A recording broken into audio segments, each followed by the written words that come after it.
Good afternoon, everyone. Welcome to Take Five. My name is Pastor Anita Williams, and I have decided to use this platform, as many of you know, to just inspire or encourage you by saying Take Five. As I mentioned before, Take Five is all about taking a few minutes to be with yourself, by yourself, to love yourself, to embrace yourself. It's a way to help you set aside the world for a few minutes so that you can spend some time with you. And I promise you, it is okay. These are just my suggestions. You are not obligated to do any of these or accept any of these suggestions or opinions in any way. They are strictly mine. Take five then is, excuse me, about bringing inspiration. So perhaps you are wondering, how do I know Take Five is working? What's the evidence that taking time to be with myself is making a good difference? Glad that you're wondering about that. Whatever coping strategies or coping skills you have put in place to help you to be your best self are guaranteed to work as long as you work them. This does not mean that whatever coping strategy you have chosen does not work. On the contrary, and I say this respectfully, perhaps you are not working it or them. In other words, we must practice the skill to become good at it. We must practice the skill for it to be able to make a difference and do what it is designed to do. Now, athletes know this quite well. Perhaps you say that you're not athletic. Well, let's switch to your mental capacity and let's use our mental athleticism to improve our mental health and well being. If I have decided to use the coping skill of going to the beach or sitting by the water or listening to music in order to better manage stress, then in order for that to work, I must take it off the paper or out of my note in my phone or computer or notepad or whatever, wherever you have it. You and I both must practice what we said we will do in order to be our best self. I garden a lot, and one reason why I'm in the garden, not planting vegetables or fruit, not that part, but cleaning out the flower beds and trimming back or pruning flowers or trees. The yard is my sanctuary, and being able to do that helps me to better manage stress. I don't want to be stressed out. It doesn't feel good and it's definitely not pretty. All right. So, what have you chosen to help you to be able to manage stress? What coping skill have you chosen to help you to manage your emotions, your anger, your feelings of hurt and disappointment, depression? What coping strategies have you put in place so that you are better prepared to have a good day? I would say to you that whatever those positive things are that you have chosen to put in place for you, they will work if you practice them.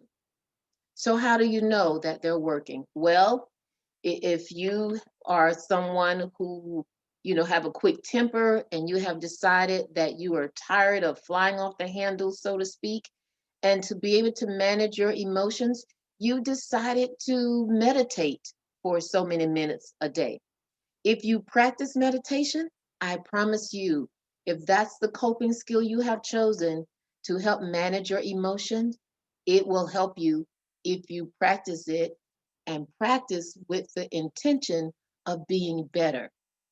Perhaps, like me, you like sitting by the water, or you like sitting in the shade, or you like a little sunshine on your face so many minutes a day to help you manage your emotions or your stress.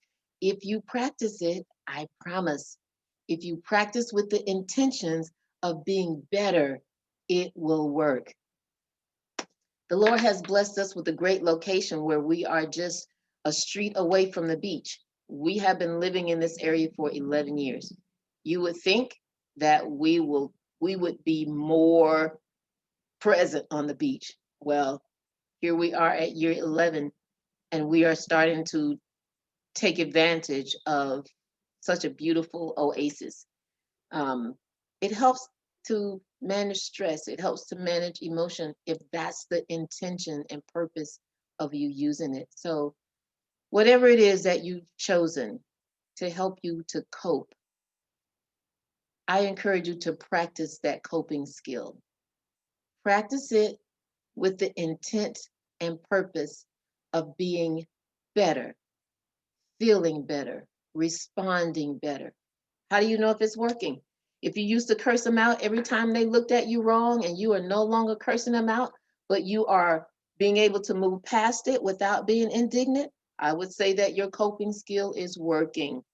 If you are able to have a conversation with someone who is being disrespectful to you, and in a calm voice, you can let them know, I don't appreciate the way you are speaking to me. And until you can speak to me in a more respectful manner, then we won't talk. But you come get me when you're ready and you leave the room gracefully, your coping skill is working. You didn't punch him in the mouth or try to take him out. You left the scene. Why? Because you've been practicing your coping skill on purpose. So continue to do that and just look back over your life. Look back over the time that you had implemented coping skills. If they have not been working, maybe it's just as simple as changing your mindset and the purpose for which you implemented those coping skills. There's nothing wrong with the coping skills. We just have to work them. Listening to music, great coping skill. Meditating, great coping skill. Cooking, for those who enjoy cooking, great coping skill. That reminds me too to say to us that when we um, do well in our coping skills, it is not only for us, but it's also for those around us. Because as we become better in our behaviors, then we help others around us. How? Well, because they are no longer getting the brunt of our inability to manage our emotions. Just think about that. These are just my opinions, and these are things that have worked for me. All right. Finally, I want to say if you happen to lose a race, a bet, a deal, don't waste your time pouting, ranting, raving, complaining. Accept the loss with dignity and move ahead to the next chapter of your life. Great things are waiting for you. There is no time to try to do others wrong because you lost. Just move on out of the way so that others can do what they have been chosen to do. All right, that's all I got. Remember to take 5. You deserve it. You deserve to be the best self you can possibly be.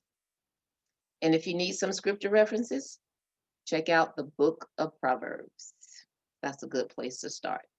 All right, until we talk again, remember to take 5. Remember to take 5 and enjoy it and do it on purpose.